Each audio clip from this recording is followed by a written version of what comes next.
Little Women is the podcast debut of one Katharine Hepburn. It is our Christmas episode this year of the Golden Hour Film Podcast, and is also the podcast debut of one director, George Cukor, or Cukor. This is a bad month for pronunciation, I feel, on the Golden Hour Film Podcast.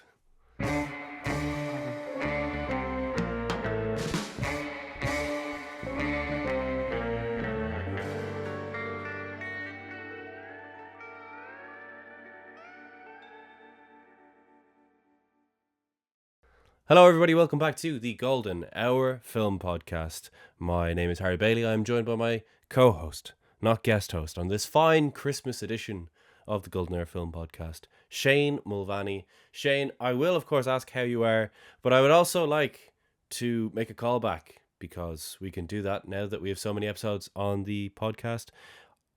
I want everyone to cast their minds back to Christmas last year when Shane slated me for not wearing a Christmas jumper on the Christmas edition of the Golden Hour Film Podcast. I actually wore a jumper. It just wasn't a Christmas jumper. I think I was wearing like a Hogwarts jumper. I now own a Christmas jumper. I have a gorgeous retro Bournemouth away shirt Christmas jumper, which is based on one of our most beautiful and ugly kits at the same time, because I love those like really in your face, like vomit of color jerseys. Love them. Love those jerseys so much. So, Shane, how are you, and how are you gearing up for the holidays? Yeah, I'm doing pretty well. It's been actually a little while since we've recorded. Long time, as far as we go, yeah. Yeah, it's been at least 3 weeks, I think so. Obviously, good to get back in the saddle, and yeah, I think it's a pretty good one, because obviously Little Women, well, it's not necessarily a Christmas movie or a Christmas story, obviously, or a Christmas book. Like, it does heavily incorporate kind of Christmas in various of its key scenes, so yeah. And it's just also kind of a feel good, although maybe not necessarily always feel good, but generally speaking, it's cozy. Yeah, kind of a feel good, cozy kind of family movie. So yeah, I think it does just have a general kind of Christmas feel to it anyway, so I think it's a good pick. Yeah, with this episode we will be covering obviously 1933's Little Women. We're going to be talking about the films that we have watched recently. Merry Christmas everyone. This is also the podcast debut of our literary correspondent. Yes, we did not include this in the edit because we were not sure what way we were actually going to deliver this, but we have our first ever segment from our literary correspondent coming up. And as well, it is that time of year, the most wonderful time of the year. No, not Noir-November anymore. It is time for the Golden Hour Film Podcast Awards. Next Friday, when our final episode of the year, Batman from 1966, comes out. When that episode comes out, the voting will go live. You will then have... Let me have a quick glance at the calendar so I can make a fair amount of time. So if that comes out on... Yeah, you have until New Year's Eve, the 31st, midnight on New Year's Eve. That's what we did last time as well. Until the end of the year to cast your votes. But also, on the sort of next two episodes, if you could throw all your questions our way as well that you'd like us to answer, please do. We're going to make the awards more of a Q&A style hangout episode. It'll be a bonus episode of the podcast. So for those listening as well as watching, because we do actually have plenty of listeners who don't watch the podcast, which is hilarious to think. Like, we only really did streaming versions of the podcast just so we could call it a podcast, I feel.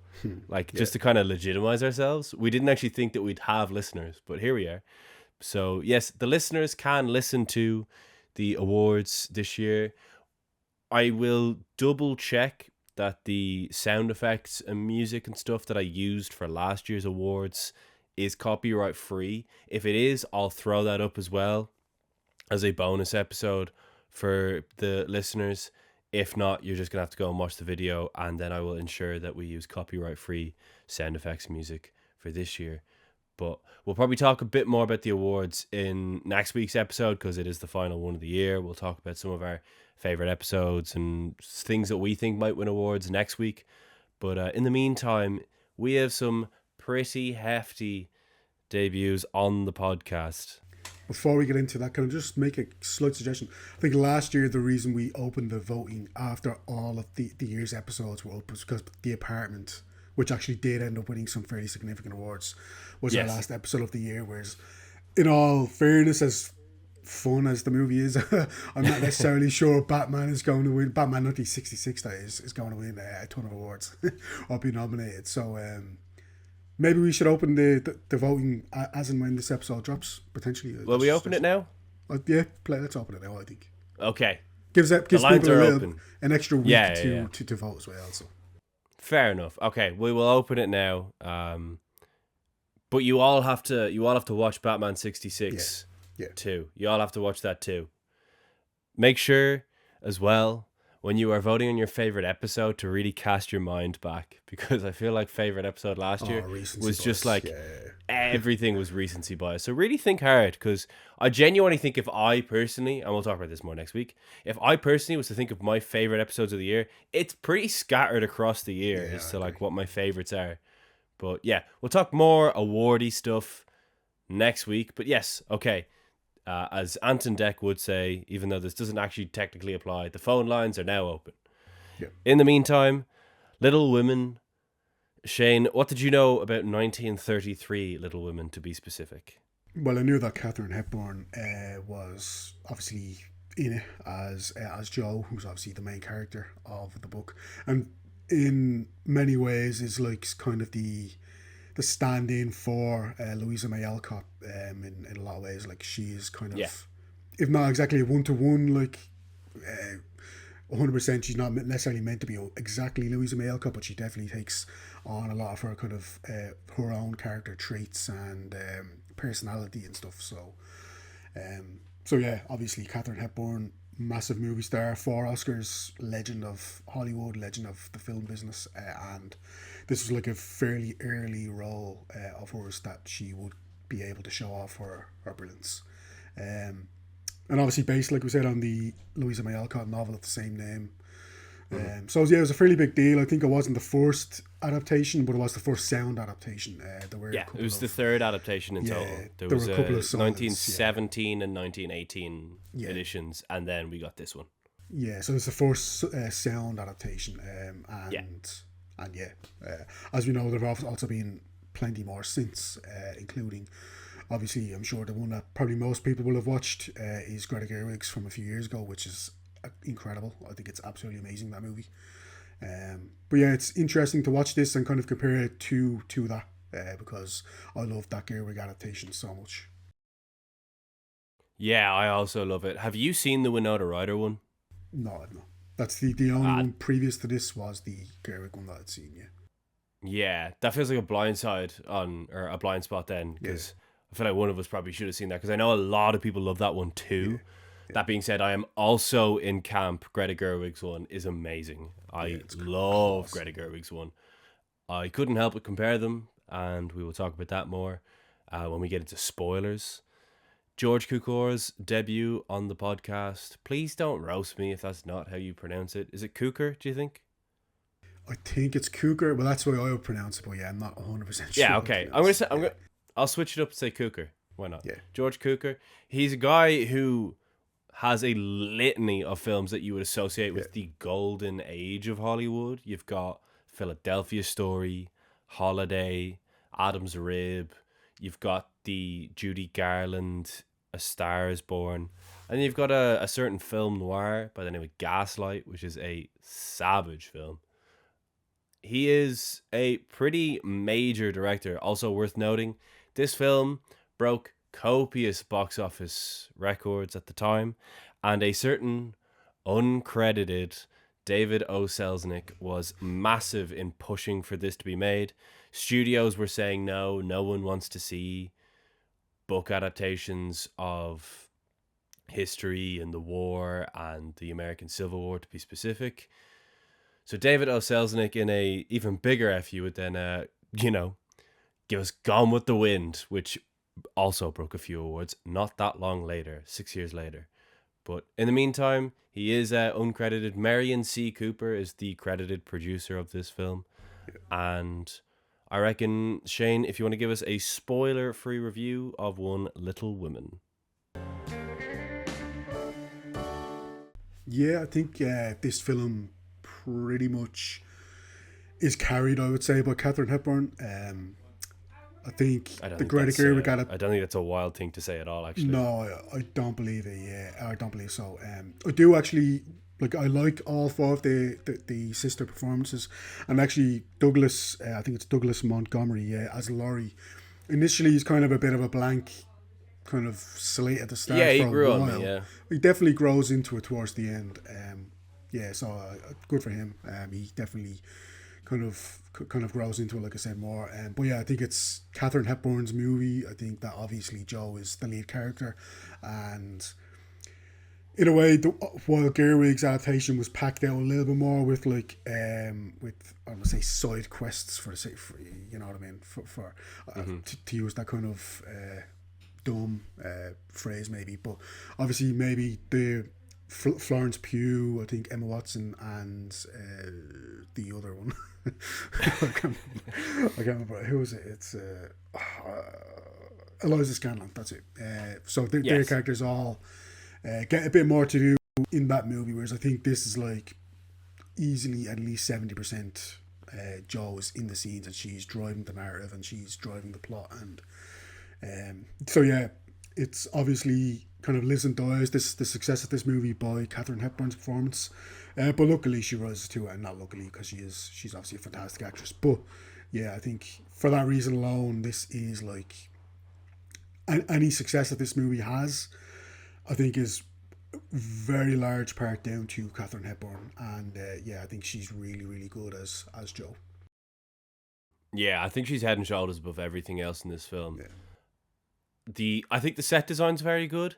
yeah, I know the set design was based on Louisa May Alcott's house, which I thought was a good touch. And I know Katharine Hepburn requested that her dress resemble a dress that she had of like either her grandmother or her great grandmother in like a really like I yeah, can't even imagine how old that photo would be. But props to the to the props and to the set design. But Katharine Hepburn, what a star! It is wild that we haven't covered her, but I know we.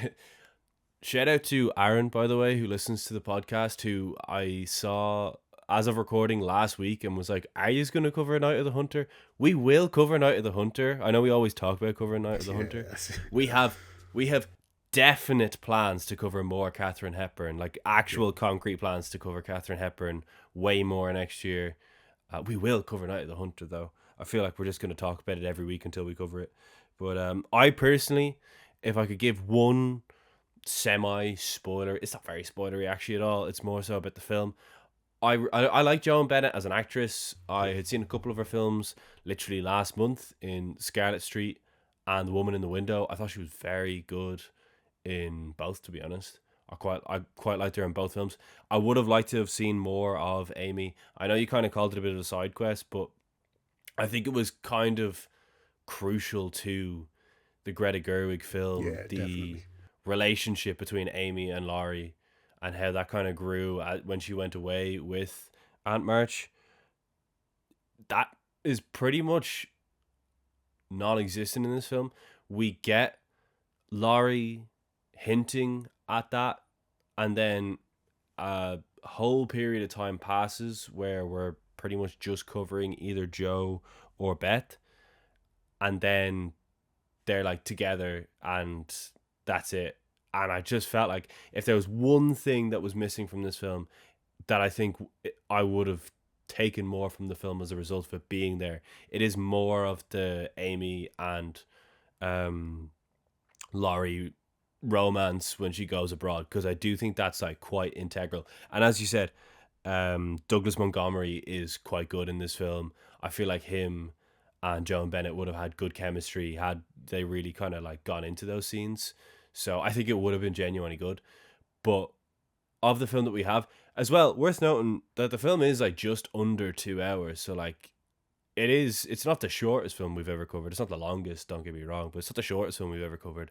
But the bulk of this narrative is carried by Katharine Hepburn's performance. She is just she's just charisma personified. She's a proper movie star, and I know she looked back very fondly on the making of this film. She said that this film kind of like epitomized her youth. Like when she thinks of her youth, she thought of filming Little Women, and she loved George Cukor. So yeah, I think it is safe to say that this is the Katharine Hepburn show, and she is fantastic in this film. But there was two or three things just that since I'd seen The Little Women by Greta Gerwig, I just would have liked to have seen in this too. No surprise as to which one is my favorite adaptation, but hey, we'll get to that in the spoilery review. We have killed off the times machine, so Shane, unless you want us to bring it back, in which case you need to be very vocal to convince me to bring that back. But Shane, in a more spoiler-filled review, what is Little Women?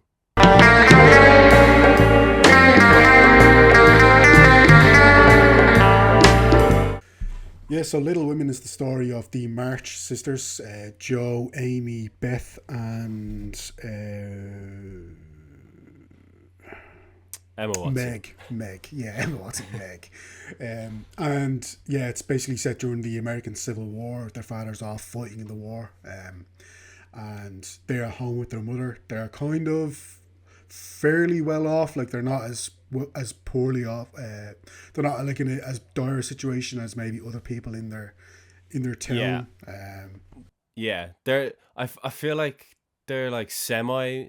Yeah, I don't know if they are necessarily well off. I think they're just very giving people. generous. Yeah, maybe. Yeah, Yeah. that's probably it. Like I think, to be fair, I think that one of their aunts is quite rich, but she's not Yes. necessarily Yes, she is. generous to them. Like she kind of employs each of them from time to time, or at least a couple of them from time to time. But yeah, for maybe not the greatest wage in the world. So yeah, there's kind of money on one side of the family at least, but how much of it trickles down to them, probably not a lot. Mm-hmm. Let's be honest. Like you said, they are quite good natured, well natured, generous family, and because their mother especially is, she's kind of a volunteer, and yeah, she's quite good natured. So, for example, there's a scene where a young family is quite kind of sick and on hard times, and they bring them the whole breakfast, like a fairly decent spread. So it's obviously quite good natured people. But yeah, so Joe has aspirations of being a writer, so she writes short stories and stuff like this, and she kind of sends them off, and occasionally they'll get published, and she'll obviously receive a sum of money for that. Um, Meg is she's kind of more of your traditionalist, I suppose. Like she's looking for a Mm-hmm. man to get married to, and is also Yeah. kind of pressure as well for her to get married. Like she's, think I'm right in saying she's the oldest sister, isn't she? Yeah. Yeah, she's the oldest sister, so especially she's like seen as right. She has to get married first, and so she does feel that pressure. Um, and so yeah, she kind of spends the film and the story kind of trying to search for someone that she can spend like build a life with. Not necessarily because obviously like some of them would have been like marriages of convenience. She's not necessarily against that, but she doesn't really want that either. She obviously feels a responsibility to get married and kind of provide a foundation for her whole family, that she can kind of support them, but she also doesn't necessarily want to kind of marry someone that she just for the sake of it, just because they have money and just because they have status and wealth. So that's her whole deal. And then Amy is yeah, she is kind of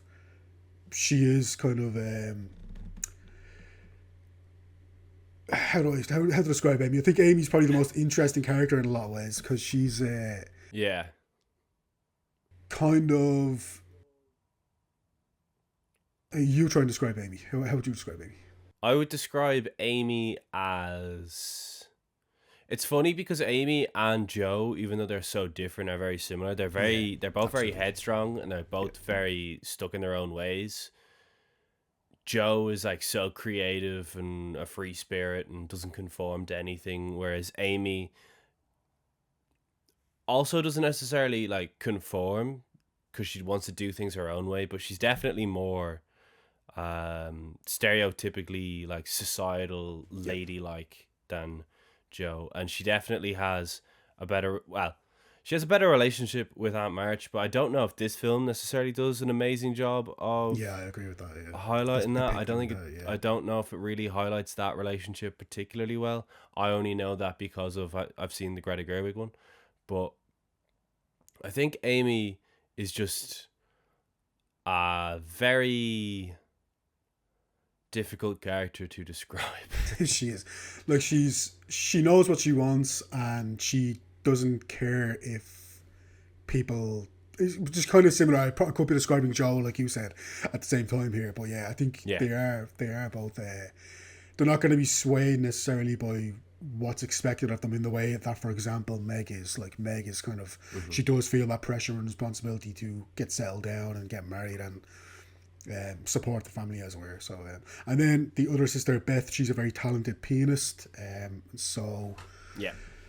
yeah, she kind of has a great talent for that, and that's something that she could go on to do.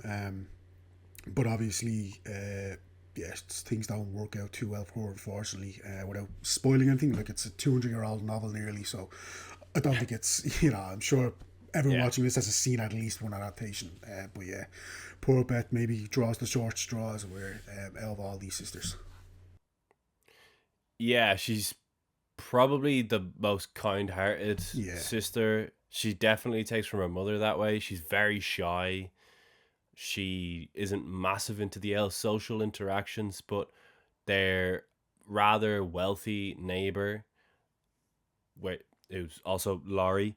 But yeah, in Laurie's house, there's this grand piano, and Mr. Lawrence, the father, kind of lets her at it eventually because I feel like it was just kind of sitting there.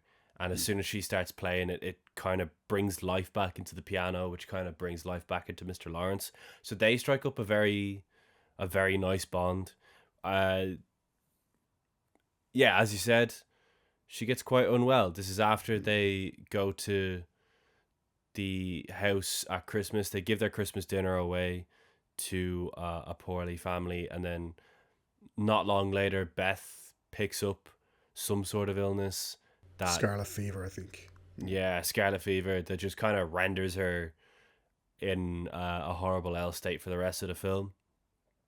Um, yeah, I'll not spoil how that ends just yet, but the film, yeah, Meg is Meg. I'd love to know if anyone has seen multiple or plenty of Little Women adaptations. What film adaptation has the best version of Meg? She's certainly the least interesting Yeah, character I of the agree. four sisters. So I'd be interested to know if there is a version of this where there's like an amazing Meg. I think Beth in this film is good. I think Joan Bennett is good as Amy, but I don't know if there is an example of Little Women again because I haven't seen that many adaptations of it. But I don't know if there is an example of Little Women where one sister is so much better than the other three.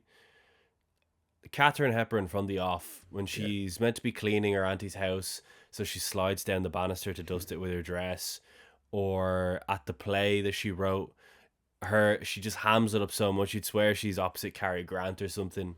She's just like really playing into it so much for the laughs, and it's brilliant. Her first few encounters with Laurie are brilliant. She's so just charming and funny. Maybe that's why he came across wooden, is because he was stuck yeah, opposite her and yeah. not That's true. Amy. I feel like everyone kind of pales in comparison to Katharine Hepburn in this film.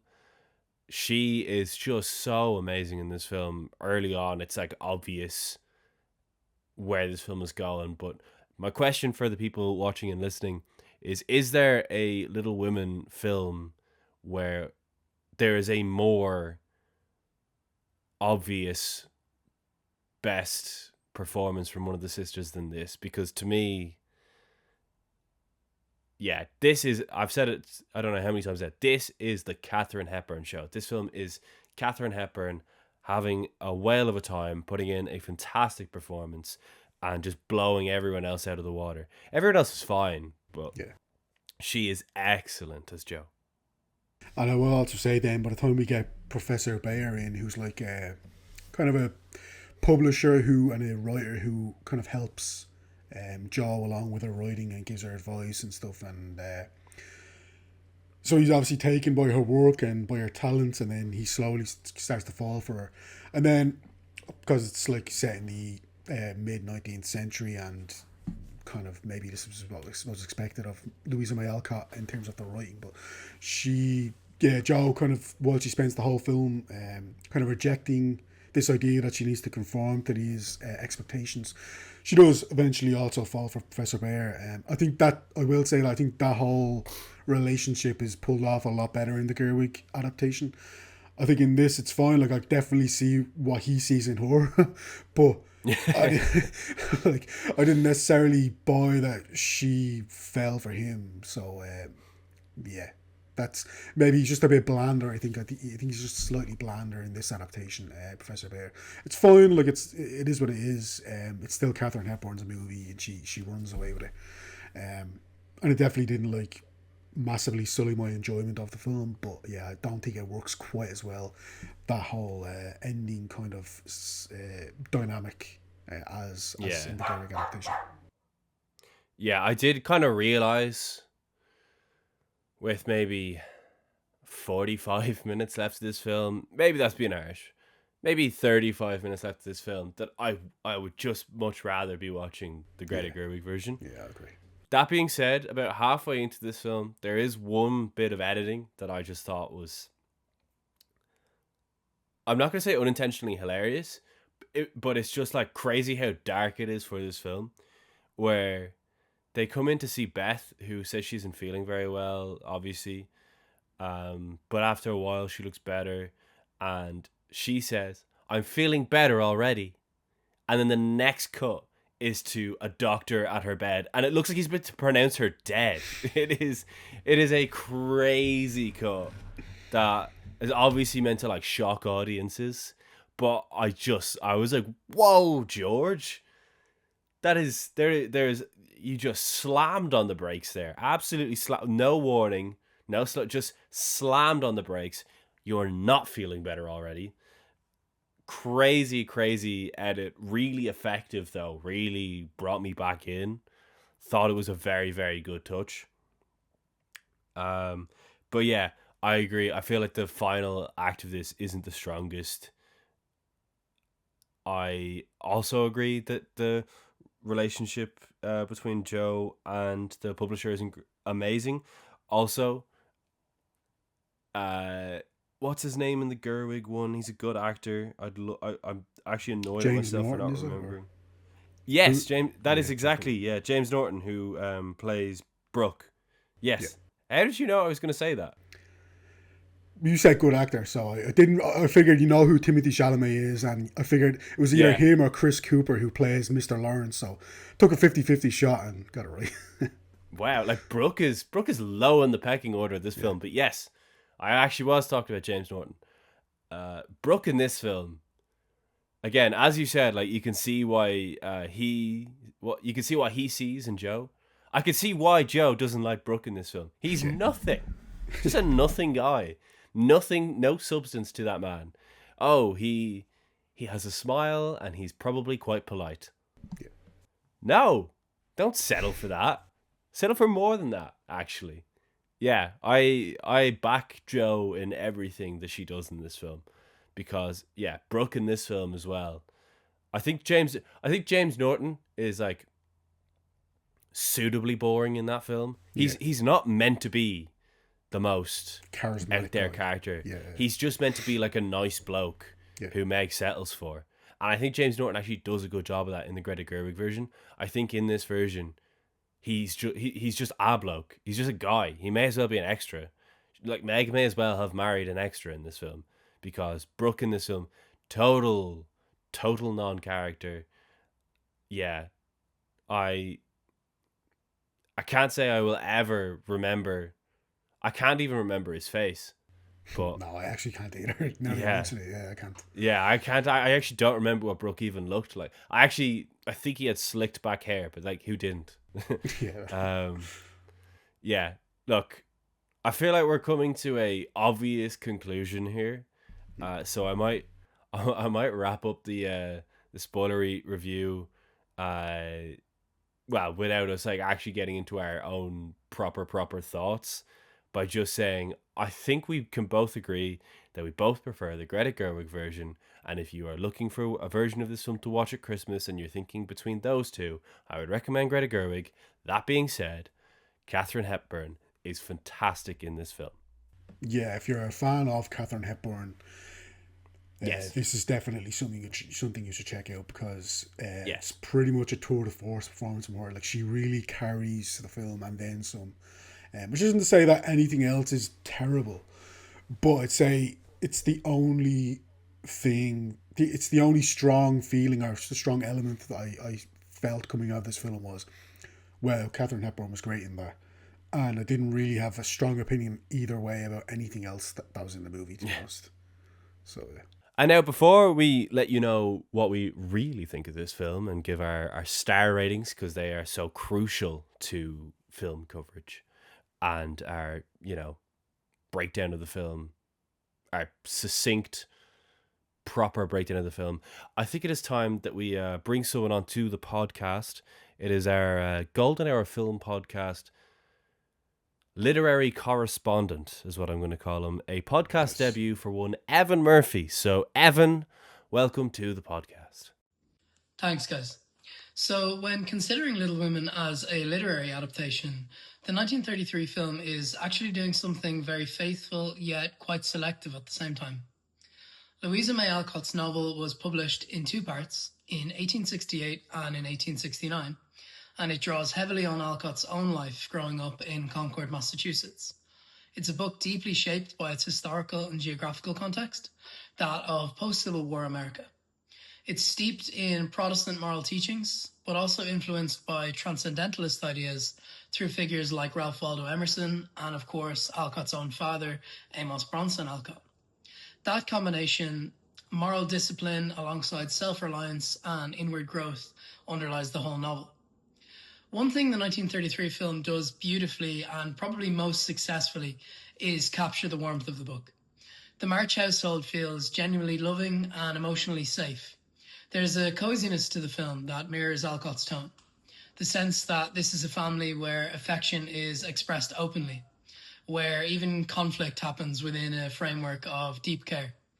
Although there actually is very little conflict between the sisters in the film compared to the book, leading it to feel somewhat airbrushed. That's not to say that the characters are flattened entirely, however. Jo is still hot-headed, Amy is still vain, Meg still longs for luxury, but the sharper emotional edges of the book are softened. One of the most painful moments in the novel is when Amy burns Jo's manuscript. It's a moment of real cruelty, born out of jealousy and resentment, and Alcott doesn't rush past the aftermath. Jo's rage, her guilt, Amy's shame, these feelings are allowed to linger. The novel insists that moral growth comes from not avoiding ugly emotions, but from sitting with them, working through them, and eventually learning how to forgive others and yourself.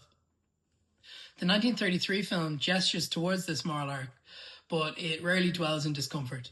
Conflict is present, but it's smoothed over quickly. And that's where the adaptation feels most selective. Alcott's emotional realism, especially between the sisters, is more confrontational than the film allows itself to be. A major element that's understandably muted in the film is just how Protestant the novel is. Little Women is structured around John Bunyan's The Pilgrim's Progress. The girls' bundles, their moral journeys, and the idea of life as a spiritual pilgrimage are absolutely central to the book. At the same time, Alcott blends this with the aforementioned transcendentalist thinking, which retains an emphasis on conscience, self-improvement, and inward moral authority rather than just strict dogma. While the film does include a scene in which Marmee discusses the Pilgrim's Progress and the girls' bundles, it's not as central, likely to keep the story accessible and emotionally universal. But in doing so, it shifts the moral weight from spiritual striving to emotional harmony. This, combined with the airbrushing or removal of real confrontation between the sisters, shifts the moral focus of the text. Growth becomes less about salvation or moral pilgrimage and more about being kind, loving, and true to oneself, which isn't unfaithful exactly, but it is a kind of tonal recalibration. Finally, there's the novel's treatment of poverty, which I think is one of its most honest strengths. Alcott doesn't romanticize being poor. The March girls feel deprivation keenly. Clothing, food, social status, all of it matters. And yet the novel consistently asks the reader to value conduct, generosity, family, and faith over material comfort. For modern readers, this might feel a bit idealistic, but the time that Alcott devotes to portraying the girls' austere experience grants the message credibility. She herself knew this life too. The 1933 film preserves the sentiment, but softens the exploration and discussion of material hardship. Poverty becomes more aesthetic than oppressive, which again contributes to that polished or airbrushed quality that the film has. So, as an adaptation, the 1933 Little Women is deeply respectful of the novel's heart, but maybe not always its depth. It preserves warmth, affection, and moral aspiration, while sanding down the sharper edges of anger, religion, and deprivation. It's perhaps an even more comforting version of an already comforting text that is Little Women, one that reflects what audiences may have wanted during the Depression. Reassurance, love, and emotional safety, despite the difficulties that the realities of the material world present. Ultimately, this does make the film less interesting overall, especially now that we have the 2019 film, which manages to capture the warmth of the book, all while having philosophical and emotional conflict comparable to the novel. Either way, read the novel, which I have a lovely early edition of, courtesy of Harry. It's fantastic, and I'm very grateful to have been able to read and talk about it. Thanks very much for having me, guys. And with that, back to the studio.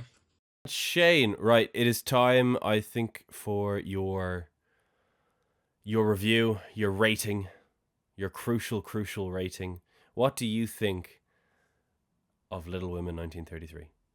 Yeah, I think it's a fairly solid adaptation. It's well made. I think I agree with you. The set design is good. I think the costuming is, as you would expect, good. Yeah. I think it's a fairly well made adaptation of the book, which is obviously one of the most famous American novels of all time. And I'm sure worth noting as well, it actually won the Academy Award for Best Adaptation that year, which used to be a category. Yeah, there you go. So obviously, a very, very famous novel, very popular novel, and a good adaptation of it. But yeah, again, I'm just going to be a dead horse here, but it's Katharine Hepburn's film all day long. She is this movie basically. Like, if you're gonna watch this movie and you're not a Katharine Hepburn fan, which you will hate this. Yeah, why aren't you? But I probably advise you to stay away from this because it's like 75% Katharine Hepburn is in this movie, probably 75% of it, and yeah, she's brilliant in it. So yeah, I gave it 3 stars out of 5. Definitely not near the Gerwig adaptation, in my opinion, but still a very solid film. Yeah, I also gave it 3 stars. I think this is the Katharine Hepburn show. I don't really think there's much more for me to say about this film than what has already been said. So, yeah, look, that was our Christmas film this year.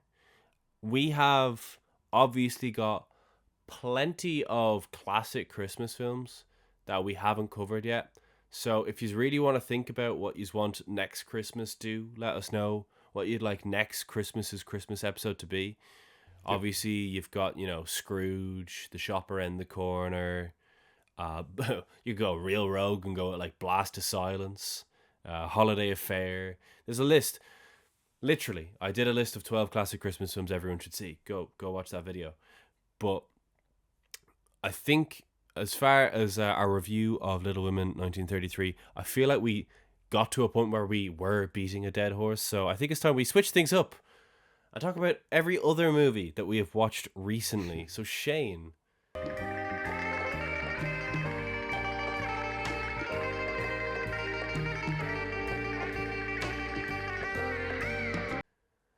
As you said from the opening, it has been a while since we last recorded, so I, even in my masters, have managed to watch a bunch of movies since we last recorded, but I can't even imagine how many you've seen. No, I've actually not. You've probably seen more than me, to be honest. Oh, really? Yeah, I'd imagine so. I think looking at it here, I haven't seen that many. I'll run through them real quick. So Kimmy is Steven Soderbergh's movie from a few years ago. Zoe Kravitz is great in this as this agoraphobic kind of tech worker who she kind of, let's say she is responsible for a kind of Siri, if you think of like Siri or Alexa, that kind of device where obviously you give them voice commands and they carry out those voice commands. She's like a tech worker responsible for the maintenance of these, but she kind of overhears a call, so she's like a tech support worker. She overhears a call from one person in wherever it is in America, who something very very bad has happened to them, and it's picked up on this Kimmy device. That's what it's called. That's why it's called Kimmy. So she's agoraphobic, so she doesn't leave the house. She's it's set during COVID actually, which is a very good decision because it's hinted that maybe COVID is partly to blame for this, but also she does have other reasons why she is this way. But yeah, she doesn't want to leave the house, but she has to try and find a way to figure this whole thing out. And this person may be in danger, or something may very very bad may have happened to them, and she has to try and find out what that is, or if it's already happened, etc., etc. So I think it's a very low budget, but very effective Steven Soderbergh thriller. I think he's one of the best filmmakers we have right now at kind of maximizing those low budgets, and this like kind of interesting concepts. You know what I mean? Like this kind of stuff where maybe he only has a shoestring budget, but he knows exactly how to get the maximum out of that. So definitely would recommend that. It's pretty effective kind of riff on Rear Window and, believe it or not, Home Alone. It gets very Home Alone at a certain point, which is pretty funny. Yeah, I definitely would recommend that. The Fugitive is Tommy Lee Jones actually won best supporting actor at the Oscars for this. Surprised, like it's a good performance, but it's nothing you wouldn't see in a bunch of movies. To be honest, it's a good performance. But yeah, Harrison Ford plays a man wrongfully accused of his wife's murder. He's sentenced to death, so he's given the death penalty. But then a whole bunch of shenanigans ensue, and a lot of prisoners escape as they're en route to the prison, including him. And yeah, he's on the run, and he's trying to find out he's trying to find the person who actually committed this murder. Obviously, to clear his own name and just to get justice for his wife. Pretty 90s action thriller, but it's pretty fun. Can't lie. What else I have seen? La Chimera is Alice Rohrwacher's film with Josh O'Connor. So it's really impressive. Josh O'Connor's fast becoming one of my favourite actors, and I'll come on to him a bit more in a while. But at least 90% of his dialogue, probably more, and this is in Italian, and it's pretty fair play to him, I'd say, because I'm not sure how fluent he is or was before this movie in Italian. I'm not sure how much Italian he had, but he's very effective at this. Like he sells it. He is this English, like he's an English immigrant in Italy. So he's an archaeologist, but he's kind of has a bit of a reputation. He and his kind of gang of ragtag misfits, they kind of go around robbing graves, and obviously it's against the law, but they kind of rob graves, and there could be jewelry or there could be like artifacts and stuff like this, and they obviously sell them on for a profit. But yeah, it's all about kind of his spiritual journey throughout the film, like as he kind of robs the graves of these obviously deceased people. But then, as the movie goes on, he starts to go on a journey of, is this a good thing for me to be doing with my life? Just because I'm good at this thing, should I be doing it? And yeah, I think he's great. I think it's my first Alice Rohrwacher film. I've wanted to check out her work for a while, and didn't disappoint. I think it's really really good, and I would recommend it. Wake Up Dead Man, speaking of Josh O'Connor, is the latest Benoit Blanc mystery. Yeah, it's I think I rewatched Knives Out and Glass Onion recently. Loved Knives Out. Glass Onion didn't quite hold up as well, although it's still good. I definitely would have to say a lot above Glass Onion. I think it's fantastic. Josh O'Connor is again amazing as this priest, again going on a spiritual journey, as it were. It's pretty interesting. But so yeah, he's gets his job as this priest at this very very small town parish, where Josh Brolin's character is the priest, or the Monsignor he's called. But then it's not a spoiler, it's in the trailer. I'm sure people have watched it by now anyway. But his character, Josh Brolin's character, is murdered, so he is the victim of this murder, and obviously it's a murder mystery. So Benoit Blanc comes in and he's trying to figure out who committed this murder and why. But it's a seemingly impossible murder. Like, it's not possible for a murder to have been committed the way it's believed to have been committed, so it just throws everyone for a loop. Did Josh O'Connor's character do it? Did he not? Did someone else do it? Why? It's a Noise movie. It's a Benoit Blanc movie. If you like them, you're gonna love this. And some amazing shots in this. So like in regards to like lighting and windows, and just Ryan Johnson is in his bag when it comes to like, you know, like kind of like higher powers and conceptions, and like some of the way he lights Daniel Craig's face as like the light comes in from these windows, and as if like it's like immaculate kind of divine interventions, and it's like he's really having fun. But yeah, I really love this movie. Actually, I can't wait to watch it again. And yeah, recommend it for sure. The Smashing Machine. Benny Safdie's movie, pretty good rock performance. I kind of lied, the first couple of scenes I was like, this is just a normal rock performance, I don't get the big hype here. It's just rock being rock. But as the movie goes on and he starts dealing with this addiction stuff, he actually is really, really good. I'll give him that, fair play to him. It's kind of like you said, I think in your review, it's kind of a standard sports drama. Yeah, some of the commentary was distracting to me. Like, it's quite basic stuff. I get that they're trying to be like as broad as possible for maybe people who aren't MMA fans. But yeah, it's not necessarily great. But I will say Ryan Bader as Mark Coleman had no right to be as good as he is. Like, as someone who's seen a few of his fights, he had no right to be as good of an actor as he is in this. He's really, really good. Fair play to him. I'd be interested to see if he carries on this acting thing. Train Dreams. I know you've done a smash hit TikTok when it comes to this. Yes. Really good movie, yeah. So check out Harry's TikTok if you haven't seen that. But yeah, co-sign everything you said. Really enjoyed it. Just a kind of very gripping character study. It's a slow film, but at no point is it a boring film. It's the cinematography is so lush throughout, and it's just this guy's again journey from kind of just throughout the decades really, and obviously he goes through some major life events and life changes, and how he deals with that stuff is interesting. Joel Edgerton's fantastic, and yeah, it's just kind of a life affirming kind of movie where it kind of gets you in the fields quite a lot, and yeah, recommend that a lot. I think it's going to be interesting when it comes to the Oscar season, which I'm not a big fan of, but I can definitely see it being nominated for a few awards during that. Blue Moon, everyone who knows me knows I'm a big Richard Linklater fan, and this is another really good movie.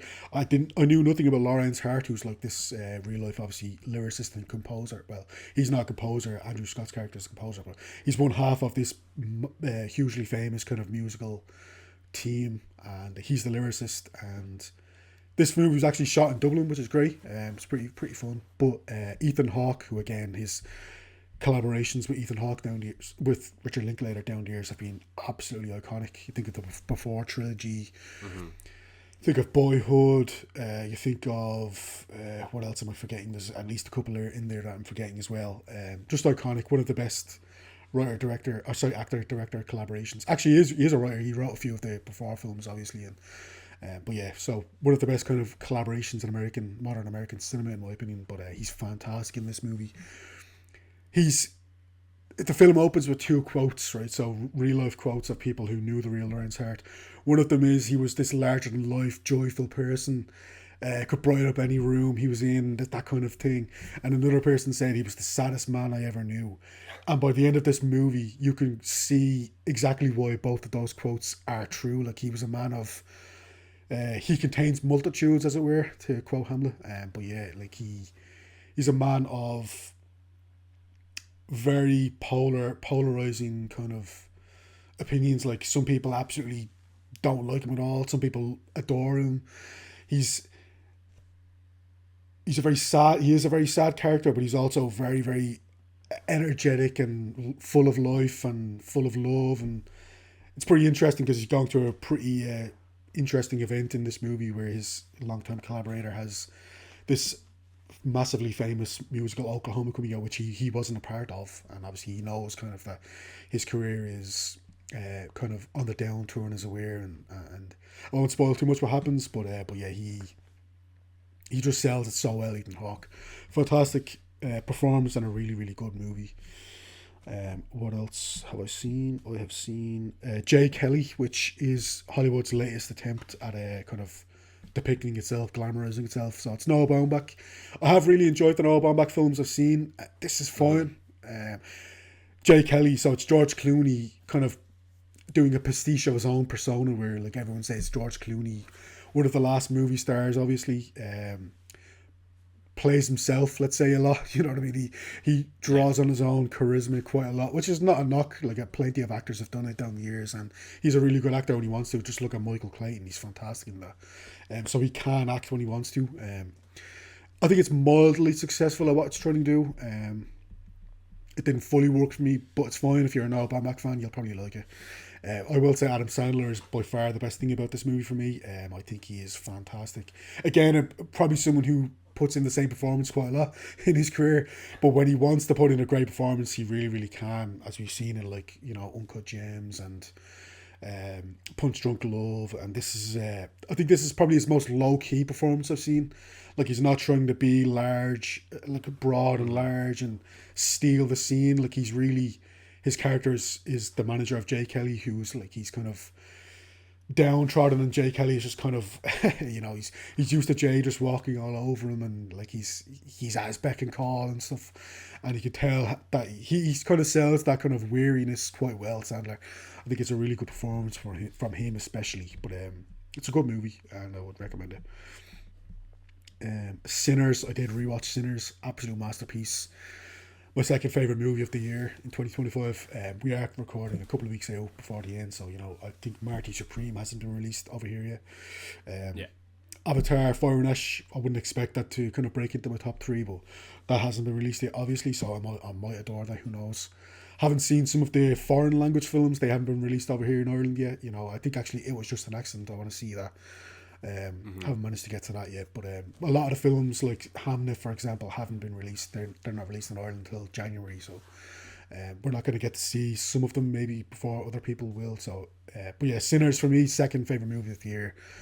Incredible blend of genres and just so ambitious, and I love the reverence and respect he has, Ryan Coogler, for Irish culture and Irish music and stuff. Like fair play to him, because I think he really that comes across really well on screen.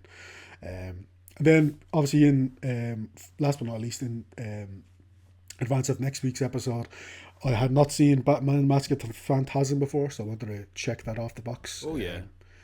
Good movie, really good movie. Great animation style, obviously. Kevin Conroy is really fun as Bruce Wayne and Batman, and yeah, it's quite a different, obviously, Batman story, one that hasn't been depicted in live action before, and yeah, really dug it. Nice. Yeah, I've seen a lot, to be honest, so I'm gonna kind of fly through a lot of them. I feel.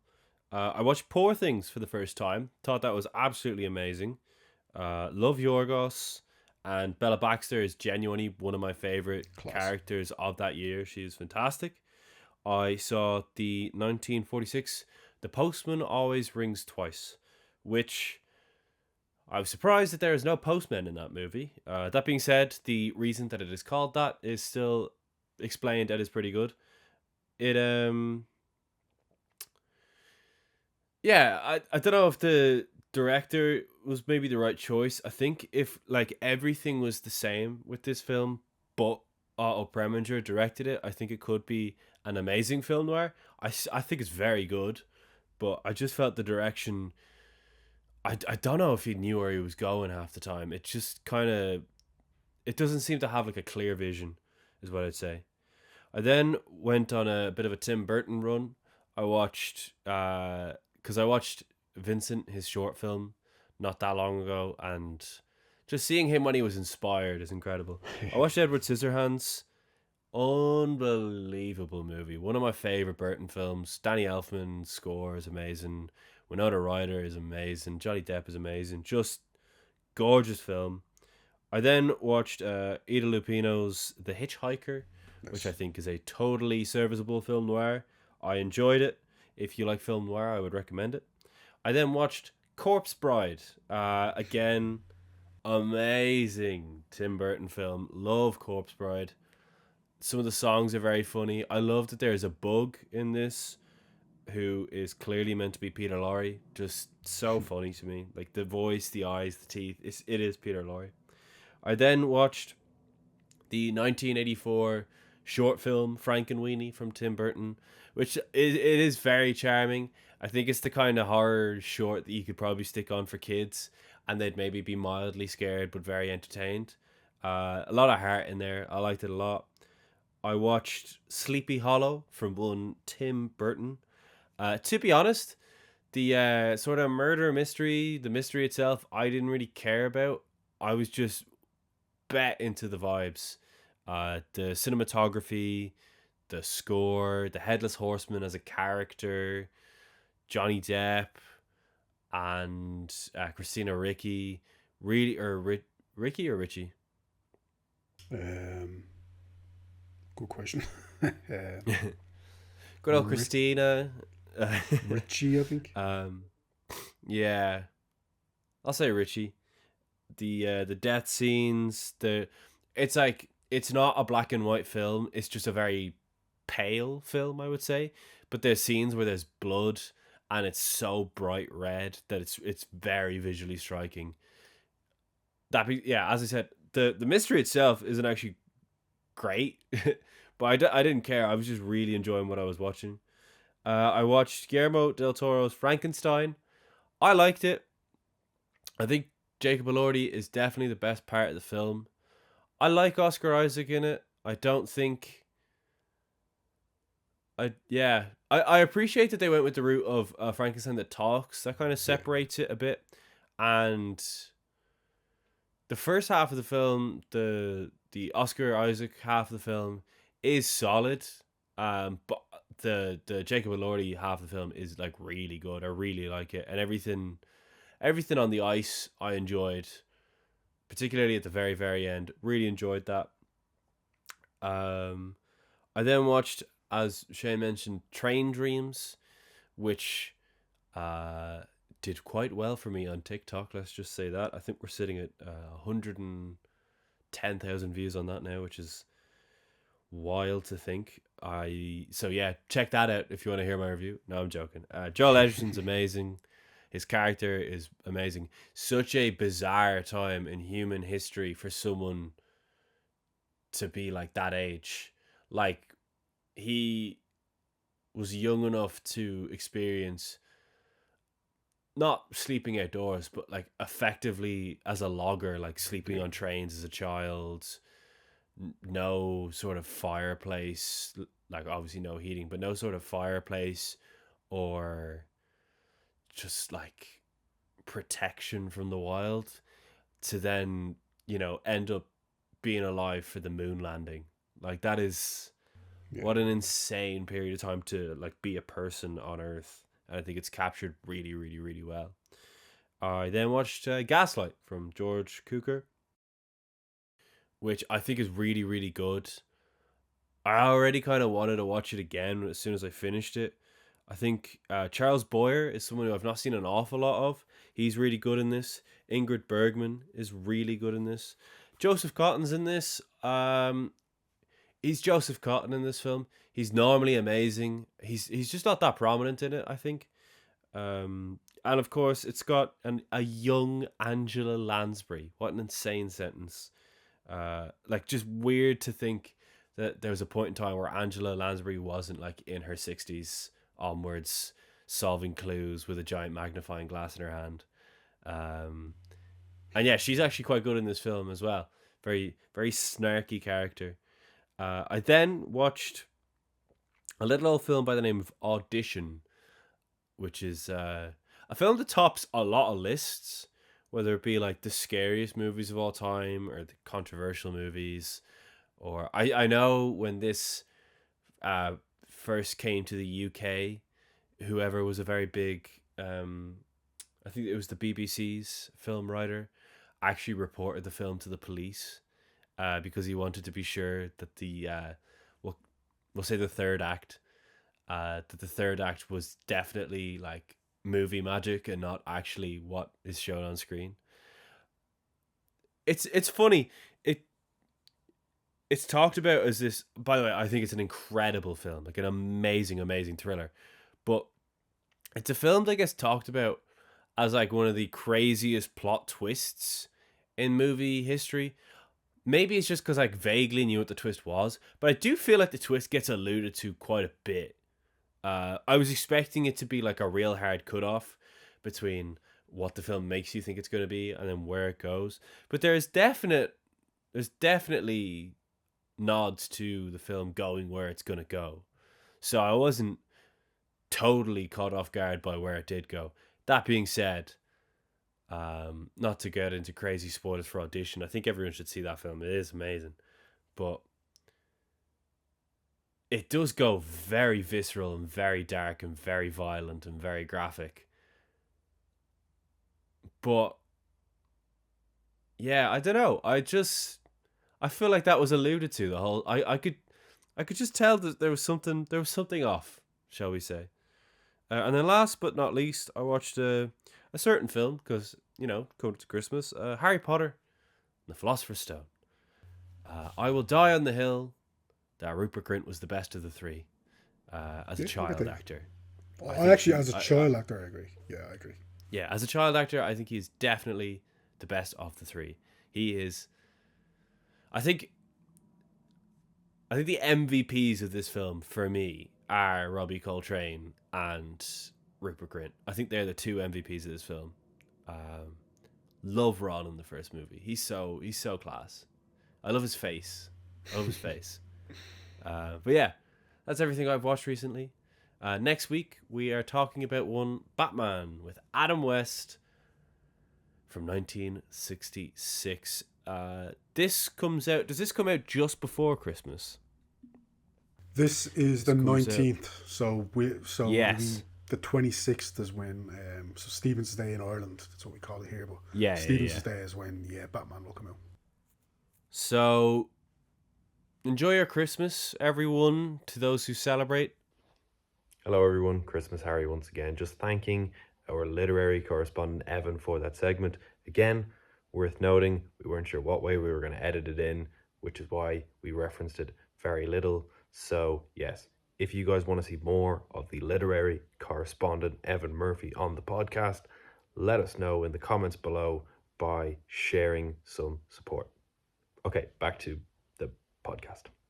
We hope you have a wonderful new year. Don't worry, obviously we have one more episode between now and then. And yeah, in the comments, throw us some questions for us to answer at the Film Awards. Let us know what you would like next year's Christmas episode to be. And of course, let us know what you think of 1933's Little Women. Because maybe you think that Joan Bennett carried this film for some reason. Can't imagine any of you do. She's good, but like, come on. That was the Golden Era Film Podcast episode where we covered Little Women, the podcast debuts of both Katharine Hepburn and George Cukor. And we will see you all next week. I have been Harry Bailey. I've been Shane Mulvaney. Goodbye.